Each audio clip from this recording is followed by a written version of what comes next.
It says I'm still streaming, but I don't fucking know. Let me see. I had it on that page for a while, so I'm gonna hit a refresh just in case. Okay.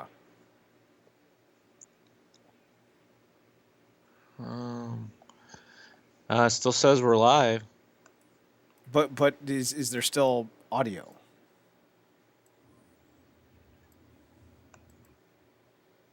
Yeah, I'm getting audio because I can. Yeah, I'm getting audio on my end and on yours, so we're both. I can hear us both. Yeah. Fucking internet. All right. Anyway, so yeah, it's not a Christmas movie, Matt. Unsubscribe. Double click. I mean, that'd be a joke that everyone gets, but there it is. I would say the SNES drunk I did like with Skitchin. I thought that was interesting. Cool. I never even heard of the game.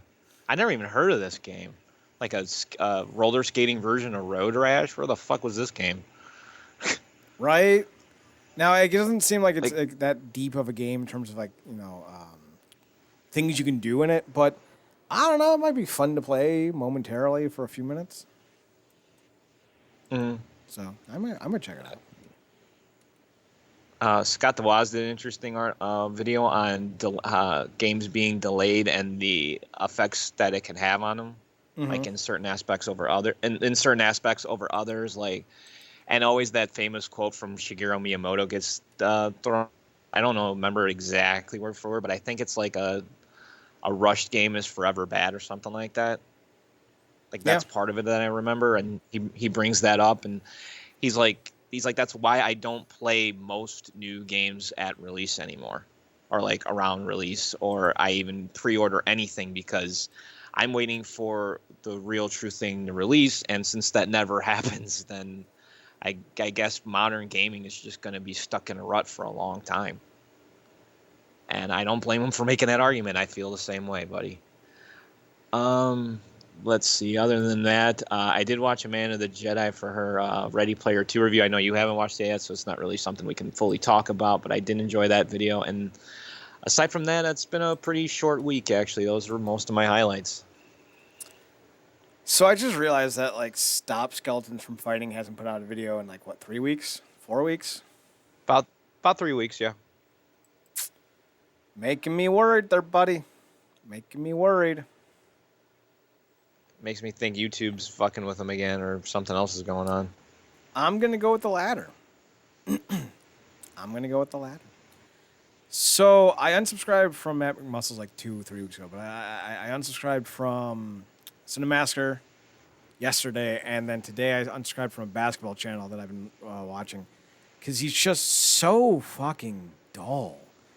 His whole thing with the with like how he does comparisons and like his views and analytics, I'm just like, motherfucker, I know more than you about this shit.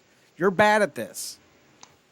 Like, you're not even entertaining. What initially got you into him in the first place, though? Like, he was doing a lot of trade videos, like he would be like, so and so got traded for so and so, or like, here's the rumor. I'm like, all right, this is kind of cool. But like the thing that really kind of murked me about this is he does like a lot of like the trade free agencies, but now one of the things I was looking forward to was he does like preseason previews of the teams. Okay. But then he made an announcement like on Monday or Tuesday, like, oh, if you're looking forward to hearing about the preseason previews, they're going to be on TikTok now. And I'm like, you're fucking stupid. And I know I know like a lot of his community is like, this is fucking stupid. What are you doing? Now, it's like the thing is, like, I'm fine with the diversity of content. That's one of the reasons why we're on both Switch and YouTube is to always have, things in the melting pot, so to speak.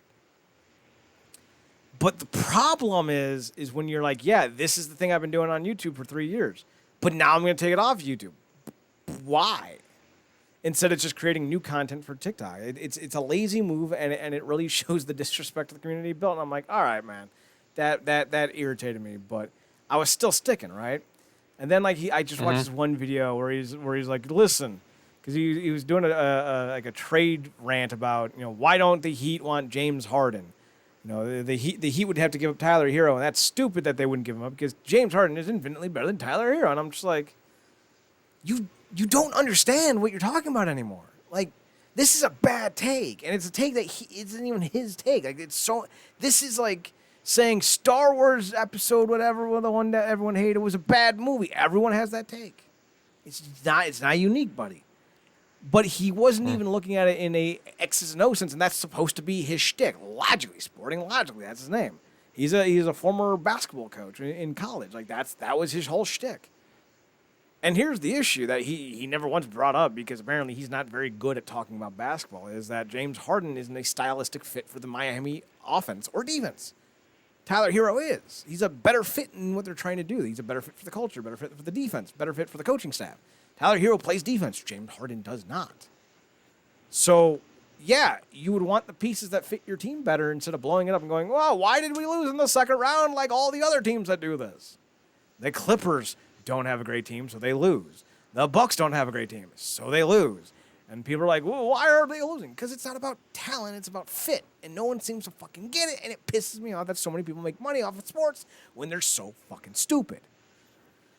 So I'm subscribed. I love how there's that log ranted rave, and then you did the pleasant thing and subscribe. I'm not gonna fucking sit there and go like, hey, you're fucking stupid. I ain't fucking hate you. But no, it's like, no, you don't know what you're talking about. You no longer have any value in my watch along. So like, you go enjoy your life. I am gone. So there's that. Sci-Fi Wire is about to get unfollowed as well.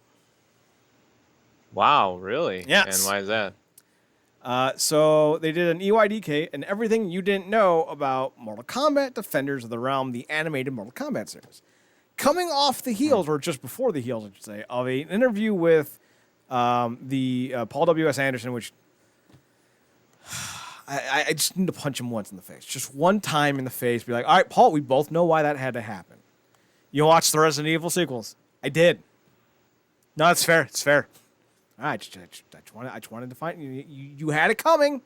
You had it coming. But they talked to the original Johnny Cage, the original Liu Kang, and Paul W. Sanderson, who did the Mortal Kombat film. Lyndon Ashby, and I forget I think Chow, I think his name is, who played Liu Kang. So like that was cool. I love that. And they were, dude, they're 60. They look like they're 42. What? Jesus Christ. Again with this. You two fuckers are pissing me off. It's like it was a cool set of videos. And I watched the interview first, and then I went back and listened and watched the Defenders of the Realm EYDK. And he fucking 26 seconds in, he kicks me in the dick by saying, "This is the last one we're doing." And I'm like, what? That's weird. So Sci-Fi Wire is owned by Sci-Fi, the Sci-Fi Network. Oh. And these were supposed to be like community videos and all that, but the EYDK has been around for 3 years, give or take, and it's had 2 hosts. So, like, I didn't think they'd cancel it. And, like, just prior to this being canceled, they canceled the Star Trek review episodes that they were posting as well. And I'm like, these are, like, my 2 favorite things every week. Like, what are you doing? So, like, now I don't know what they have left to offer me. Like, and the thing is, like, looking at their numbers right now, the Mortal Kombat interview got 2.6 thousand viewers. The Sci-Fi exclusive Monster Hunter clip got 1.5 thousand views. And his Mortal Kombat Defender of the Realms EYDK got 8.1 thousand views. And these were all released on the same day. So, like, what are you doing, Sci-Fi Wire? You don't have a fucking clue anymore. And they might make something else that I'll stick around for. I'll give them that chance, but like that's it. Like, but based on like the stats alone, that shit doesn't add up. No, it doesn't. It's the dumbest shit ever. And this is kind of what the problem is with some of this shit, because Sci-Fi themselves have been moving away from what they were because they're trying to attract a broader audience, like trying to find a more kitsch audience. Like, hey guys, here's the thing. Like, hey, we're not going to do dumb sci-fi movies. We're going to do like our own superhero show called Alphas. And we're going to, greenlight comic book shows like Winona Earp. She's a girl, and she's Winona, and she's fighting stuff. Then we're going to have Van Helsing, and it's a chick, and she's pregnant and fighting the vampires. And it's like, all right, I know, you're pandering. Talked about you're pandering. And they're canceling all their shows that are kind of like passe and aren't cool And I feel like that's what they're doing. They're getting rid of EYDK and the Star Trek series because it's passe and it doesn't cater to the younger millennial or Zoomer TikTok crowd. But the problem is this becoming like a woke network for you then? It's always been kind of a woke network to a degree, but it's becoming a pandering woke network, and that's where I draw the line.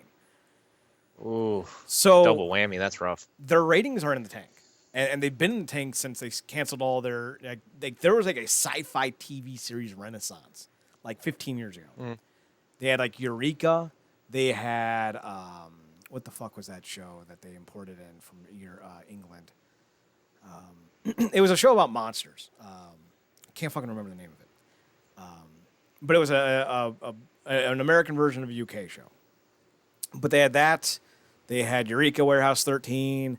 And like was it called Being Human? Yes. I just want to ask a question. Yes. That's exactly what it was.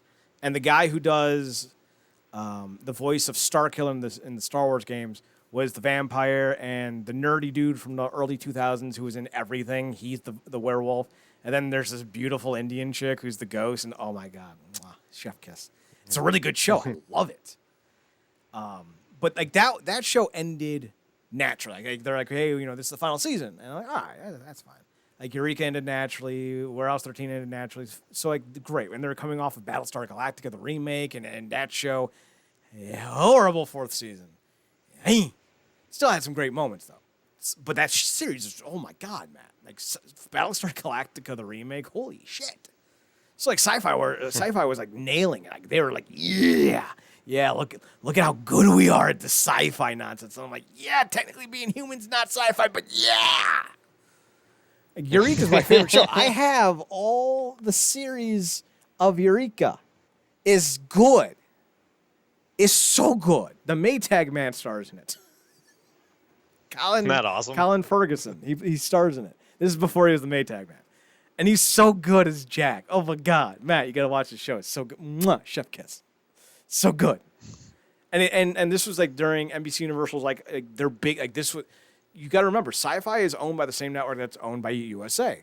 So think Eureka, Warehouse, Battlestar Remake, Being Human. Then you had Monk, Psych, the one spy who does all the MacGyver bullshit, but he's not MacGyver. He's Burnout. Yeah, Burnout. that one. All these shows were on like the same universe of channels. Oh, the mid to late 2000s was the fucking shit, yeah. dude. But now, like USA Network tried to, get this one show about cheerleaders who murder and fuck each other, and like it's a show about teenage women and the atrocities they have to deal with in the modern time. And it's literally just a chick who saw like someone have an affair and then a guy died, and they're like, "Oh my God, it's so riveting," and it got canceled because no one cared. Surprise. It turns out that when you're trying to market a show to teen girls and early 20s, you shouldn't do it on a network whose median age is 35. I don't know. Miss the demographic just a bit. Like Sci-Fi skews in the 30s. Well, why aren't any of our shows doing well in the ratings? Because you pushed away your fucking audience? I don't know. Fucking go figure.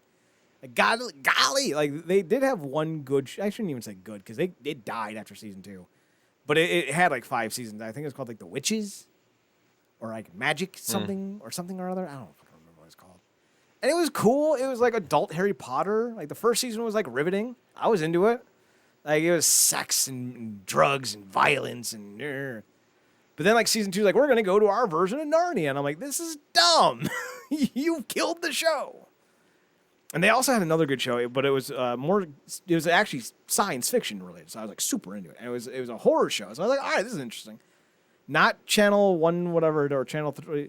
That show has been around for a little while, but this show is called Helix, and like the idea was that like it's an Arctic research center, and they untapped something that turned people into like these like ooze zombies or some bullshit. And I'm like, oh, all right. Oh, and It stars the one dude from Wings that everyone liked. Okay. I'm in. Is this the same dude that was Sean's like uncle or something like that in Psych? Are we talking the same guy? No. He wasn't Psych though, if I remember correctly. Hang on. No. That's the other guy in Wings. But yes, he's actually in the show too in season 2. He's in Helix season 2 as like some type of like weird cult dude, and season 2 fucking oh my god, season 2 tanked so hard. Billy Campbell, he was the Rocketeer. Sorry, I don't think he was in Wings. Okay. He was the Rocketeer though. That's who he was. Let me double check, make sure he wasn't in Wings. Dream Frasier. Okay, no. Because when you talk about Wings, that's who I think of. Yes, yes, and he is in the show in season 2. No, but Billy Campbell was a Rocketeer, and that's literally why I started watching the show. I was like, oh, I wonder what Billy Campbell's doing. He's doing the Rocketeer. He's always doing the Rocketeer in my mind. He will always be the Rocketeer in my mind. I forgot that Billy Campbell was in the OC for a while. That's interesting. So yeah, Helix. Season 2 brought in Steven Weber, who was in Wings, and was Sean's uncle. Okay. Who else was in Wings? There's 2 dudes in Wings. Wasn't Tony Shalhoub in Wings, or am I thinking wrong? Yeah, I think he was. I think he was like the dude who like worked at the counter. Okay. It was Tim Daly. That's who it was. It was Superman was in Wings. I knew it had a superhero connection. Huh. Yeah, the voice of the animated Superman was the other star of Wings. That's cool. Yeah, right?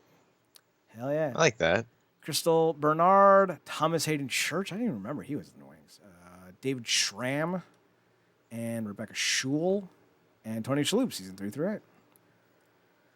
Amy Yazbek, Brian Haley. So yeah, there's that. David Schramm. Who is David Schramm? He just died in March. Who is he? I have no idea. Was he in anything I would know? He played Belferon in Hercules. Yeah, I have no idea who that is.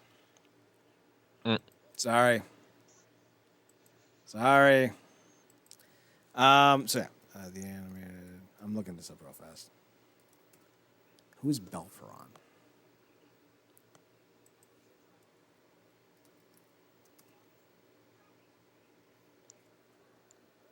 I'm not getting anything, so I don't know. Am I even looking at the right? Yeah, when you say Hercules, I tend to think of the Kevin Sorbo's like series. Oh, it's Is that what you're talking TV's about? No. It's the cartoon of the animated movie. Which obviously there was one because that's what Disney does. Anyway, so yeah, Helix is awesome. I don't remember how I got here. Oh yeah, sci-fi. So yeah, like their new lineup of shows are like just fucking terrible. Let's see, sci-fi. Let's see what we got here. Sci-fi. Wiki. They had a string of shows 4 or 5 years ago that were interesting, but they were comic adaptations, but they were sci-fi comic adaptations at least. And they were called, let's see, hang on, where is it? Here we go. They were called, we're just going to look at the date. Date it ended, there we go.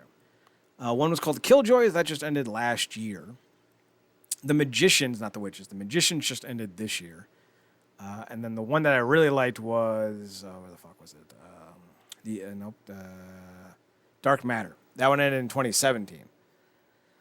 That one pissed me off because that one was really fucking good. But like, here's the shows they canceled in the last few years.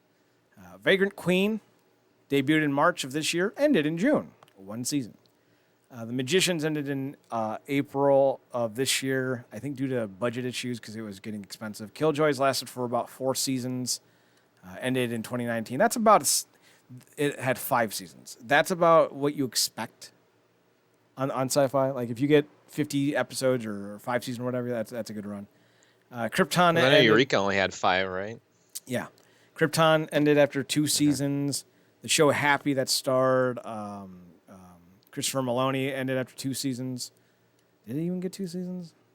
I watched an episode. Yeah, 2. It's on Netflix. So I know that. Alien News Desk. It was supposed to be like this animated cartoon about like dumb science fiction news or whatever.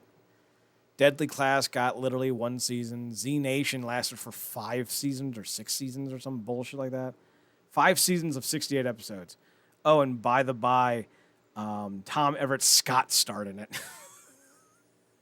Oh wow. That and Okay. DJ Qualls. I Oh guess. Jesus. Oh yeah, that just screams quality to me. Night Flyers lasted for an entire 11-day span. Debuted on December 2nd, 2018, ended December 13th, 2018. Damn. Marvelous. Marvelous. So dumb. Channel Zero got 3 seasons, I think, and that was the horror show that I was talking about before, alongside Helix. It got 4 seasons of 6 episodes each, so 24 episodes. 12 Monkeys, The Expanse got canceled and then moved over to Amazon, I think, where it's now one of their bigger shows. So Sci-Fi fucked up on that one. Ghost Wars got a year. Nope, sorry, got 4 months. I shouldn't worry about the the year so much. Then we had Blood Drive, which was canceled on the day of the series finale, which was supposed to be the season finale. That one, shit. That one starred Alan Ritchson of. He was in Smallville as Aquaman, and now he's Hawk in Teen Titans or Titans. Then we had Darkman, which we mentioned before. Incorporated, Aftermath, 1 season. Incorporated, 1 season. Ghost Hunters, that lasted 12 seasons. Ghost Hunters got canceled, not even because it was starting to decline. They canceled because they're like, we're going to go in a different direction. Okay, why? Yeah, because they're trying to cater to a younger audience. Because let's get the Zoomers in here. Yeah, killed a great show. Hunters, 1 season. Bitten, not even a sci-fi show. They bought the rights from the Canadian channel Space. 3 seasons. Lost Girl was their last really renowned show, which was again a Canadian show. The fuck you doing? How are they even still standing at this point? Jesus Christ. I do not know. Like, here's the shows that have debuted recently. These are former programs. Vagrant Queen already canceled. So here's what's scripted and ongoing currently. Winona Earp. There's that. And I think that's coming to an end. We have Van Helsing. So we have literally 2 shows about a strong, independent woman fighting in a post-apocalyptic world. Riveting. One's fighting demons, one's fighting vampires. Have they crossed over yet? That's the question. Considering the only 2 ongoing things, I wouldn't be surprised. Right. So Van Helsing's in its final season. Season 4 just premiered in the summer of this year. No talk of a season 5 yet has been reviewed. So it might get a season 5, it might not. We also have the movie show, which was something. Literally never heard of this. Like, this might be the dumbest thing ever. It's a puppet. It's literally Alien News Desk, but with a fucking with puppets. Now, granted, this should be right up my alley, but I know sci-fi at this point. It's not going to be good. We have Looking for Leia and Sci-Fi Wires, The Great Debate. Those are unscripted. Then we have Resident Alien, which I'll talk about here in a second. Chucky, Day of the Dead, and The Surrealder. So it looks like they're going into this is the horror era of sci-fi, apparently. Death is My BFF, 5 Ghosts, Letter 44, Night. I was kidding, but it's apparently they are going into the horror era. Like, this is the dumbest shit ever. Resident Alien might actually be good. It's based off a comic because of course it fucking is. But it stars Alan Tudyk. Okay. As the alien. I don't know if it's supposed to be funny or not, but like he kills people, but like because like the character he plays is like, yeah, I'm an alien and I can't let you know that I'm here. But then the guy he kills is like a really nice dude. So like he's got like some problems apparently. I don't fucking know. I've heard that name. I just don't know where I've seen him before. Alan Tudyk. Yeah. He was the voice of that big robot in Star Wars, that one movie that didn't suck. He was in Firefly and Serenity as the pilot Wash. That's right, Firefly. He was in Con Man. He was Van Wayne in Powerless, which is like a DC show. He's been in a bunch of shit. Like you've seen it. Then we have Sci-Fi's new Adult Swim style programming called TZGZ. Matt, you want to take a guess why it's called TZGZ? I don't know. The name just sounds so horrible. So Sci-Fi is SYFY. This is TZGZ.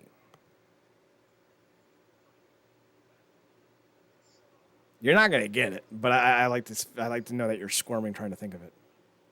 I am squirming trying to think of it because I am not getting it at all. Sci-Fi is SYFY. This is TZGZ because it comes after Sci-Fi. Oh, Jesus Christ. It's literally the laziest fucking idea ever. Are you fucking kidding me? Like Adult Swim work because like literally it's in the name. This is for adults only. Go to bed. So they have two shows that no one's talking about and they're probably going to get canceled called Magical Girl Friendship Squad, which is an animated program, and Wildlife, which is another animated program. It's the dumbest shit ever. I'm going to look these shows up now on Wikipedia just to see if there's anything remotely. Oh, their ratings are in the tank.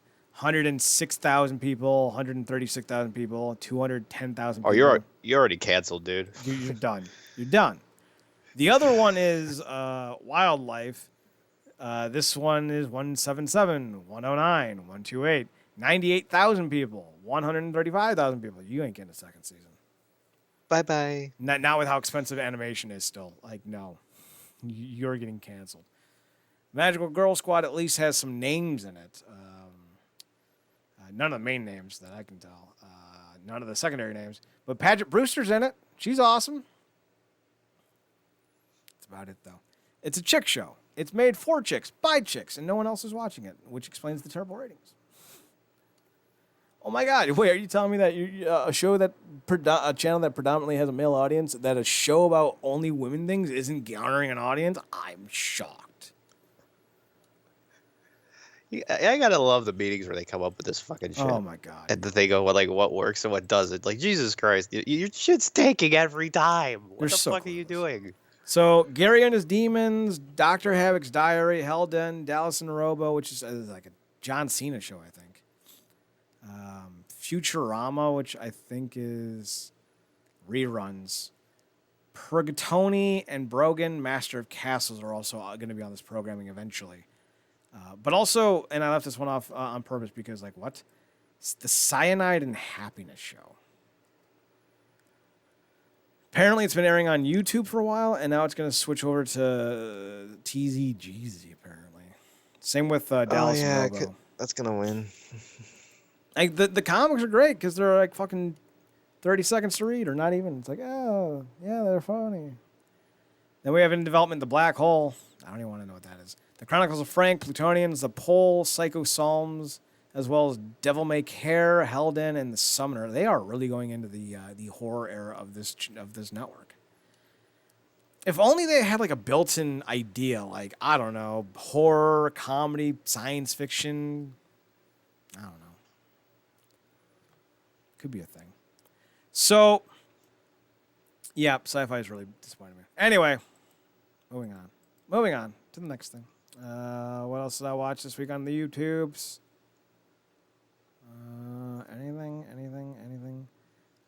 So the Sci-Fi Wire does have one show that I'm interested in, but it's only because of who the host is. Where the fuck did it go? There it is. It's called Who Won the Week, and I forget her name, but she used to host the EYDK before the pandemic, so I'm going to check it out because I like her, but I have no idea what the show's going to be about. Craig Skitz had an issue with the fact that they're bringing back The Mighty Ducks as a television series with Emilio Estevez in the lead role. I haven't watched that. Don't need to hear him bitch about it because it's kind of stupid. I didn't even know that was a thing. Oh, yeah. Honestly. They're doing a lot of dumb shit now. Why? That doesn't even need to happen, man. That ended. No. I'm actually okay with it because like it's the original cast and crew, and it's a little kids who are like, I want to be the very best, like no one ever was. So I think that's the Pokemon theme song. Mighty Ducks. Please don't turn it into Pokemon, please. Mighty Can I catch a Ducks. ball? Gotta slap them all because they're pucks. You know it's my destiny, Mighty Ducks. Oh, I need some shin pads to make sure I don't break a leg off a puck. Let's see. I think that's about it, though, for me on the YouTube side of things. No. Two things. The Punk Rock NBA did a great video on the evolution of band merch, which I thought was just. I know it's going to sound condescending. I thought it was riveting. I really did. Oh, I thought it was so riveting.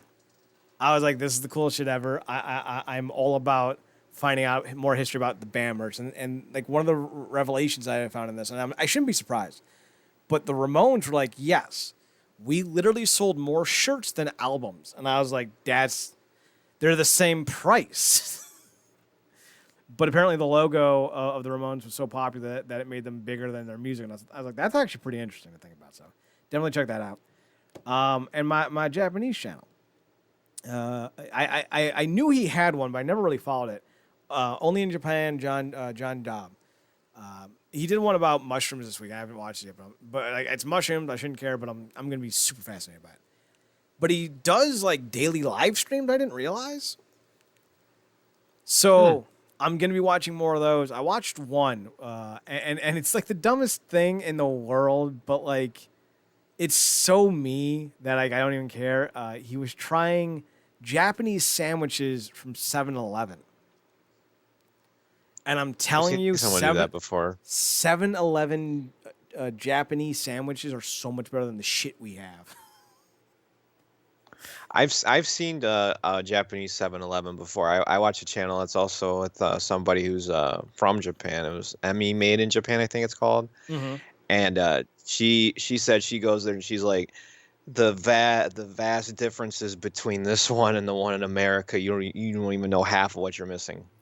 They literally have one where it's like strawberry, kiwi, and lime or some bullshit. I'm like, oh, I need to try that. Yeah, I want to go to Japan now. Right. So, and like most of his videos are kind of like that. His live streams anyway. He did do one a day or two ago where he talked about 10 years after the Toho. How the fuck do you say this? Tohoku earthquake. Remember 10 years ago when Japan had that awful tsunami? I do. Well, it was caused by an earthquake.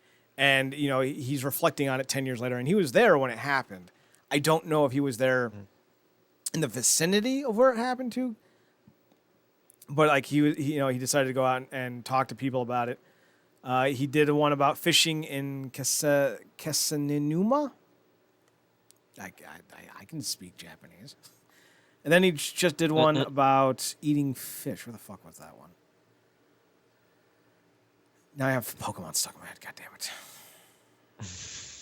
Oh, I'm so mad about that. It's one of the worst things to have in your head, man. That's one of the worst. Oh, you're my best friend. From the world we must defend. Morning Market Sushi Bowl. That's what it was.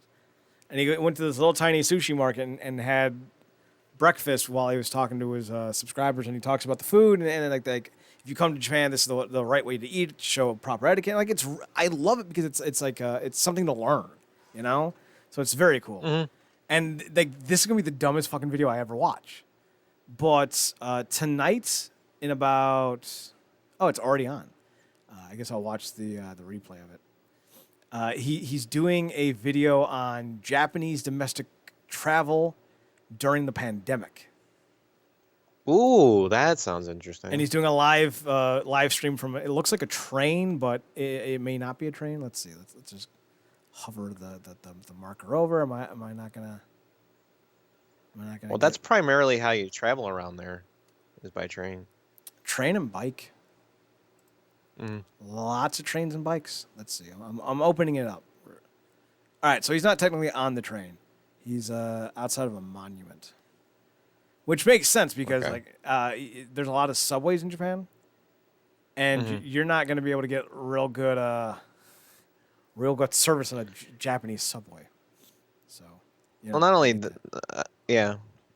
like I know about like the train travel and stuff in Japan. I've seen a lot of YouTubers who like go there just to like to visit the gaming aspects of the country too.